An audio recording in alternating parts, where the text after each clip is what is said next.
3, Reign of Chaos. I mean, it was never the team working on it, but every once in a while, someone will come and say, "Hey, check out this new piece of art. I was thinking about Starcraft." Because while we're working on the game, we start getting really geeked up on what the next one is. So there's always going to be someone doing something. So we have Starcraft art that dates back to like 2002, and I think that was before the Reign of Chaos came out. So usually though, the artist will free up, and all that they'll really have left to do, because we're not creating any new art. We're just fixing little bugs or something. Oh, hey, something happened to the Marine Death. He turns, into a cube. Okay, we got to figure out what that is. But we're not creating a lot of new art because the game's locked down. So that's usually when we start to hit up the expansion sort of things. But right now, we're still hitting up Wings of Liberty pretty hard. Next question. The Protoss have already been under the influence of Xeraga for many years. So how is the Xeraga different from the Protoss in terms of art? How is what different from the Protoss? The Xeraga. Xeraga? Yeah. They're different is that they don't have any art.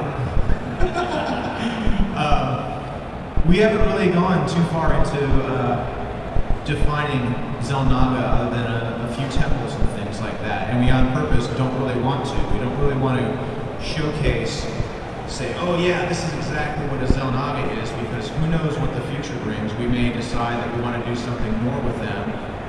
Oh man, and then we design them to have, mushroom heads and butterfly wings. We really shouldn't have done that. That's not cool. So the Xel'Naga, art-wise, they don't really have a lot of art to go over between the Protoss. Now, Dark Templar and Protoss, their schemes are sort of the same, a lot of the curving, arcing armor, but the Dark Templar is a little bit more archaic, and their metals are a little bit more platinum and silver and blue hued, where the Protoss are more worn gold, bronze, even some ivories and things like that. So, but for the Xel'Naga, we really haven't defined anything too much with them yet. Still got a fair bit of time here for some questions, so don't be shy. If you got something, feel free to come get in line here. Next question. Hey, I remember that in the original Starcraft, heroes like Jim Raynor was basically just a teal marine. In Starcraft 2, do the heroes have a different character model? Have they been kind of differentiated from regular units, or is it still that kind of just he's a different color than everybody else? No, that's a great question. We've really stepped up trying to push our hero units. They have unique artwork, they have unique animations, they carry unique weapons. So when you do see them or you do play them, they're easily recognizable as, it's not just a Marine with a teal team color. Why do we pick teal? That's not even like a real color, is it? That's like sea foam. Sorry. But yeah, so all the heroes have their new stuff.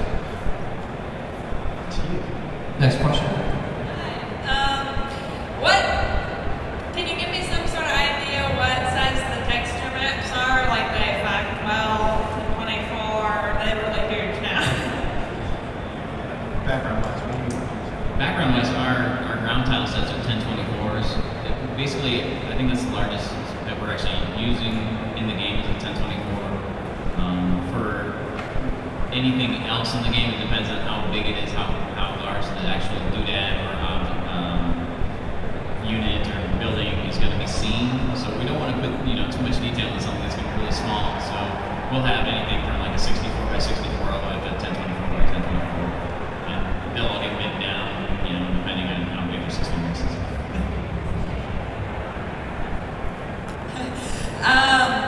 Do you use more than one texture map for a model, or do you just use one? I hate it when we use more than one, but it has been known to be done. So yeah, some of the larger buildings, especially that I've worked on, I might use 2 or 3 different, especially diffuse maps. We have a specular channel, we have a normal map channel, we have an opacity channel, we have a sub-channel. So in one actual object, you might have 7 different textures that are 1024, and then that's why I don't want to have more than one texture on it because of all the other passes that are going through. Next question. Hi guys, thanks for doing this. Can you describe to us your general design pipeline, going from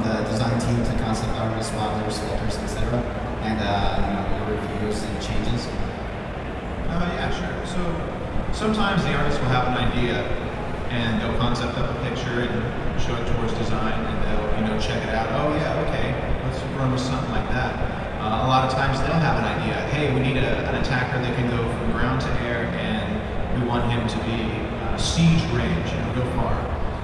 Okay, so then we'll do the concepts. But so we'll finish up the concepts, go through a few rounds of that, then we'll start the modeling.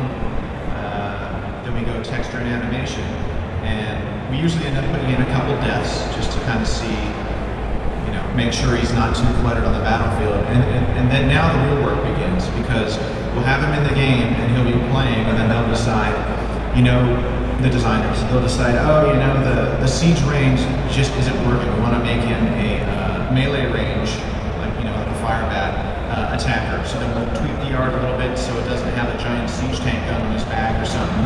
And then he'll go, maybe we can make it a little bit more longer range.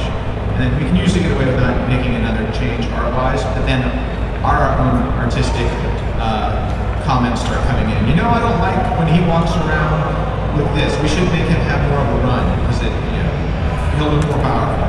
So we'll start going through the art and tweaking the art until we get it perfect. And then there's a whole scale thing. Okay, now, like I was saying earlier with Thor, it used to be kind of one guy. You'd have one force. We could make him really big.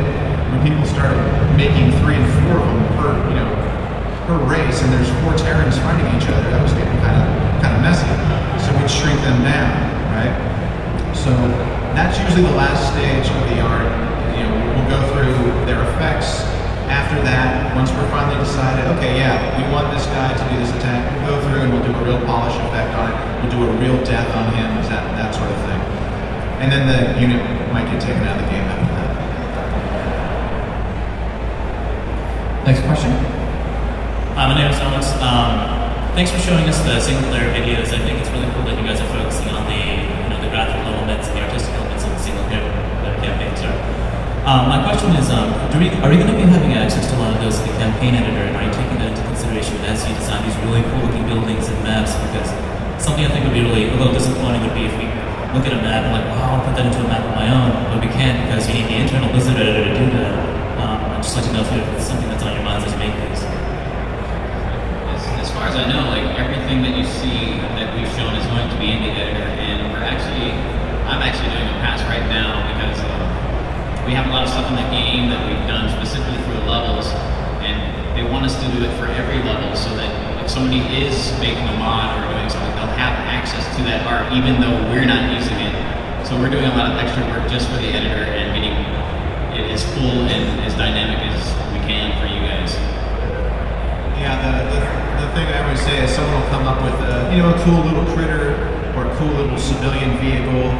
Oh, that's awesome. Does it have team color? No. Put team color in it, because again, all the modding community is going to use those for things that we haven't even thought of yet. So we want to make sure that every character, every little unit building is all team color, because not all team color, but it has team color. Also, make sure to check out the Starcraft 2 design panel later on. I'm not sure today, but they're going to show a bunch of examples of what the editor can do, and it'll blow your mind. It's really fun stuff you guys will have your hands on. Yeah, anyone who has questions about that, make sure you hit up that panel, because they're going to be showing you some stuff that's pretty impressive for an RTS engine. Next question. Hi, my question is I've been following the game for a long time and waiting for the release, but I know you need a lot of time to polish your game, and this is what Blizzard's good at. But with this, I'm following the art of the units, and you added the specular mapping that you showed us in the videos. This is put a lot of pressure on you for delaying the release of the game, or it's the balance and the other stuff which delaying kind of a release and shifted it to the 2010 release. What's delaying it? Is that what you're asking? Sorry. Is there specular mapping and new layers of art delaying the game, or is it a combination of factors?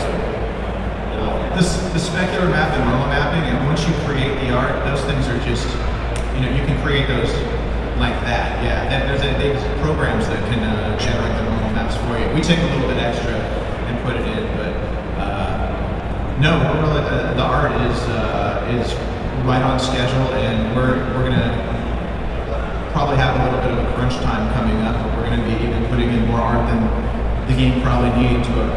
We're going to make that. We're going to be going through everything and making sure it has slots for team color for all the modding community. We're going to go put in some unique deaths for things that may not have it, and the art I think will be pretty easy to take care of.